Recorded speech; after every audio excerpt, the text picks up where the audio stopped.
All right, man. We got the comedy legend, Mike Estime, on the line, brother. You have a lot going on, but one of the things that grabbed my attention is you shot a special over the summer that you're looking to drop this year. Tell us about it, man. Yes, the special is called Doing Too Much. Doing Too Much, which I tend to do, which my kids tell me I do a lot of, so I thought it would be apropos to name it that. And I shot it in Pasadena, California, of August this month, or last month, on August 2024, in Pasadena, California, with some of my Howard family, my family, everybody came out. And it was a labor of love, brother. It was something that I independently shot. I didn't use any networks or whatnot or platforms. So I just said, you know what? I've done this game enough. I've built up enough of a resume, and I've got so much of this material I want to get out there. So I took it upon myself with the help of a wonderful team from the Upshaws that donated their time, volunteered their time with some other folks that saw my vision as well. And we made it happen, man. It was beautiful, dude. It was more than I could thought. I did 2 shows at the Ice House in Pasadena.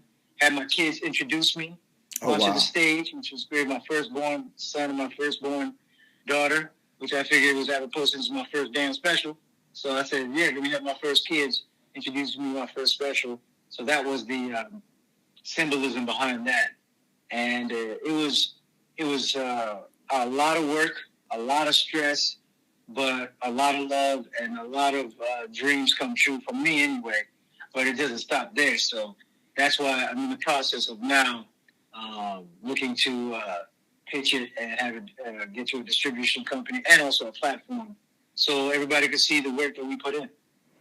When you film a show so far out, and like you say, now the process actually just begins with trying to get distribution for it. Do you ever concern yourself with leaks? Are there anything preventatives to prevent people from recording and leaking, or how do you balance that? Great question, sir. During the taping, we had no one filming, so they could take pictures, but no one films, of course. Mm-hmm. Like I know, I don't know if you go to any comedy shows or even concerts. Sometimes they say, "Yo, put the cell phones in like a pouch or in a basket, so you don't get filmed." And also, I'm in control. I have the master. I have the footage, so that's up to me. And that's the beautiful thing about it, where I'm the one in control of it. I'm the one when shooting something or when distributing something of your own. You have control of it, which is the most beautiful thing. So you're able to manipulate and control what comes out and what isn't. So myself, and my team, we have already a plan in place to, again, make sure we have a home for the special. And then once that home is established, then per me, because I'm the one that is pretty much in charge, I'll say, okay, let's put out a little tidbit. Let's give them something to whet their appetite. So that is how we guard against that, to make sure that no leaks or nothing has been, no one's saying like little tidbits and trying to, get the hookup and bootleg it. Definitely. So make sure that we're good. Yep. You answered one of my questions, but I always wondered when you see some of the kind of simpler titles, Raw, Delirious, I always wondered how comedians came up with the names of their special. And it sounds like yours is just as simple as that, too. Something your kids say you do, and you decided to make that the title. Exactly, yeah, because as you get older, the filter, your filter starts becoming wider and wider, which means you have no filter. So you just kind of say stuff off the cuff, and because as you get older, it's not that you don't give a damn. You do, but at times you be like, come on, you don't look at your life or yourself as serious. Mm-hmm. It's not as deep. So you kind of just let it fly, and hopefully the people will take it in the spirit of what you're meaning it as. And my kids, even though sometimes they laugh, and other times like, oh, Dad, that's just so inappropriate. You're doing too much. So that's what they keep. See, you're doing way too much. See, you were there, and now you took it there. You didn't have to do that. So in the spirit of that, and also some of my friends as well, and I said that to a lot of my other comic friends, it seemed like something that was, and a lot of black folks do that too. Black folks like, man, you stupid. You know what I'm saying? Black folks was, man, you be doing too much. And I think it's something that would relate to a lot of our culture, and also because what I like to do, and I like to make sure, is not just understand, because we have a lot of, as Black folks, we contribute to the culture, whether it be music, fashion, everything. But we make it so mainstream and make it overarching international. And that's how I want my comedy and this special to be, which is overarching national. So I just did overarching and international. So that's how I wanted this title to be. So when people are like, hey, man, you be doing too much. And next thing you know, we're not just saying it. You got Asian people saying it, white folks saying it. Because just continuing that trend is what we always said, that standard. Absolutely. So that's always been my goal, because like music, I think comedy is universal if done right. Absolutely, 100%, man. One entity that has taken a special interest in comedy. I love the Netflix of the joke series. I love the fact that they have taken so much interest in comedy. Obviously, I'm sure Netflix is one of the places you love to see your special. But just talk a little bit about that. An entity like Netflix having a comedy just section for just comedy, and how it opens the doors for so much you guys can do. It is a great avenue for us to open the doors for us, because because of Netflix being a billion-dollar corporation and just the platform is so large. I think it all started during the pandemic when we just couldn't go anywhere. So there was a lot of stuff that we had to watch. But to answer your question directly, it's just great in the sense of being able to have that wide range outreach, and just to really be able to touch folks. And being that I am on Netflix, as we talked before, I'm on the Upshaws, which incidentally, the new episodes are airing tonight, so check it out on Netflix. Absolutely. So check out the episode on there.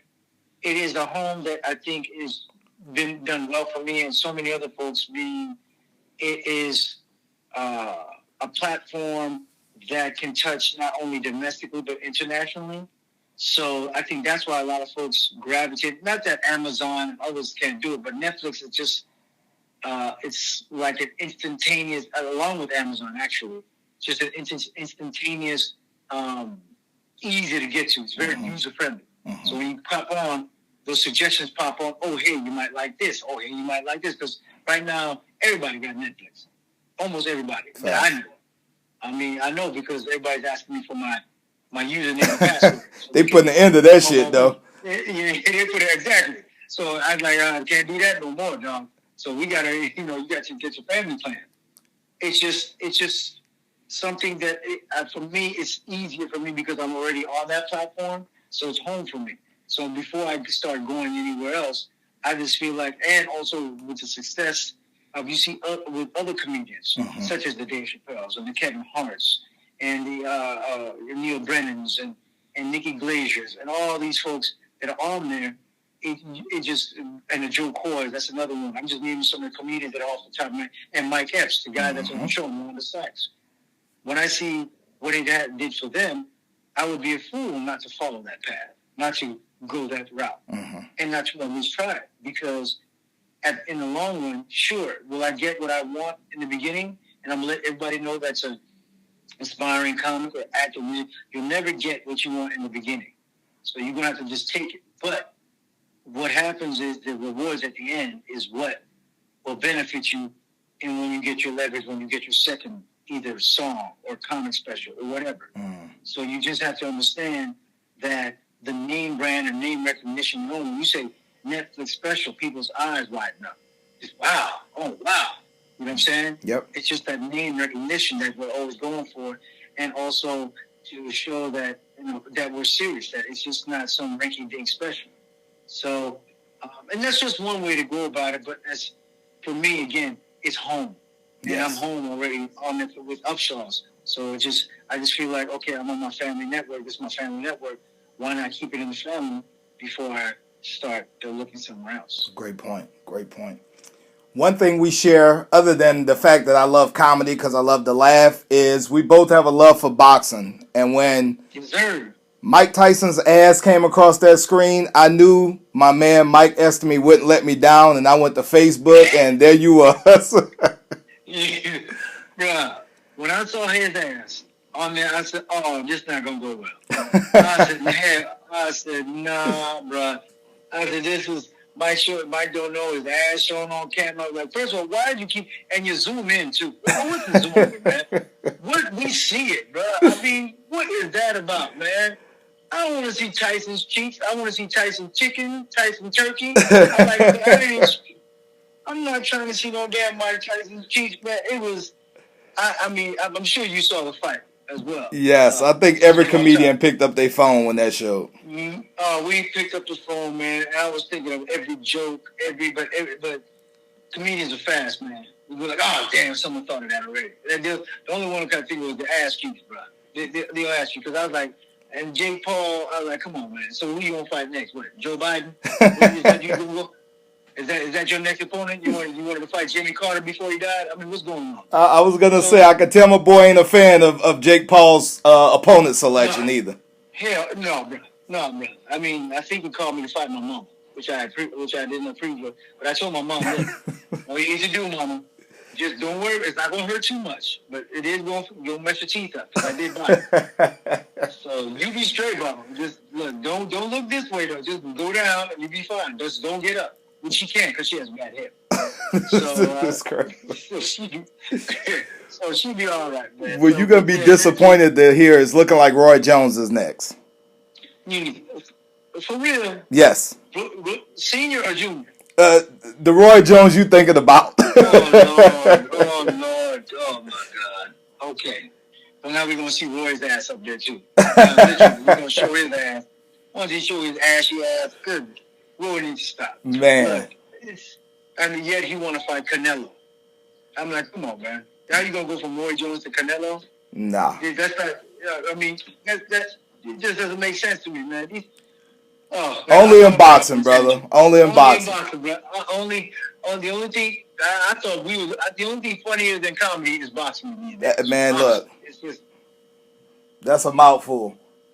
Yeah, brother. It's just ridiculous, but hey, bro.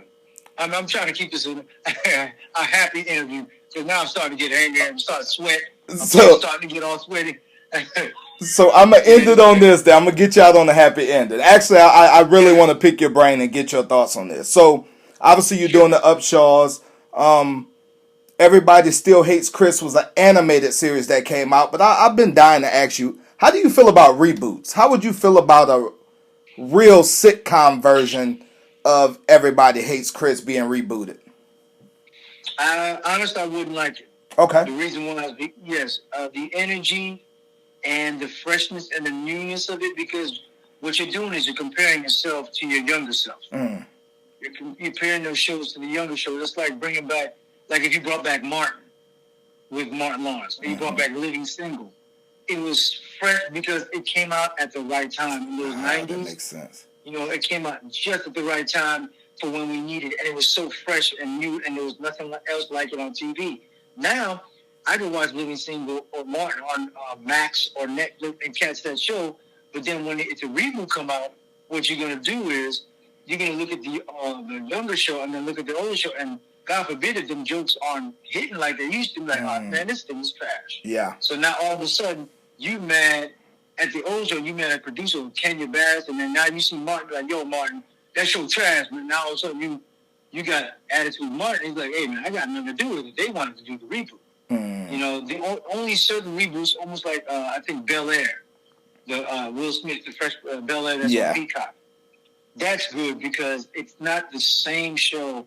It took a dramatic turn. I don't mind stuff like that, where it's like, okay, I haven't seen this side of it, so it's not trying to recreate something that was already done, or like, you know, Coming to America 2, which was a disaster.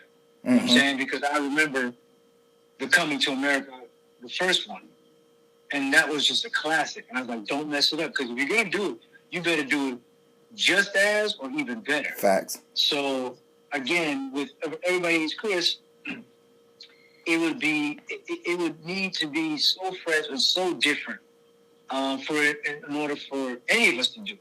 Because if it doesn't hit, man, because fortunately I've been a part of a lot of people's lives. We've been a part of a lot of people's lives. Myself, Terry, Tashina, Vincent, Ty, all of us growing up. So that's what you remember. It's like when you see, I remember when, example, like when Genuine was on Facebook. I never saw that. And Genuine's like damn near mid-50s now, and people were clowning him. Like the man is mid-50s. He's not gonna move the same way when he was in his late 20s, early 30s that he is in his 50s. You can't compare. So people were clowning him like, yo, or like when Bobby Brown looked like he was buffering on the stage when he was moving, and they were just dancing around with him. And so they try to compare Bobby Brown, 89 Bobby Brown to 2022 Bobby Brown. Yes. And that's not fair. That's not fair. And that's why I say reboots are very dangerous. I don't like them, and I'd like to leave Everybody Hates Chris where it is, because they're left on a high note. And the last thing you want to do is put a sour taste in people's mouths and be like, they shouldn't have done that reboot, because the last thing that people see is that lasting impression. And you don't want to do that. You want to leave people wanting more. And that's why I'm glad they came out with the animated series. That's why I'm cool with that. Because it's animated and you really can go off. And that was a pleasure to do, because it was something different, something fresh, and people are still vibing with it. And it also broadens and it introduces a new audience. So that's a long way of saying no, but that's the reasoning behind why I said the reboots it has to be the right way. And if it isn't the right way, don't do it. Just leave it alone.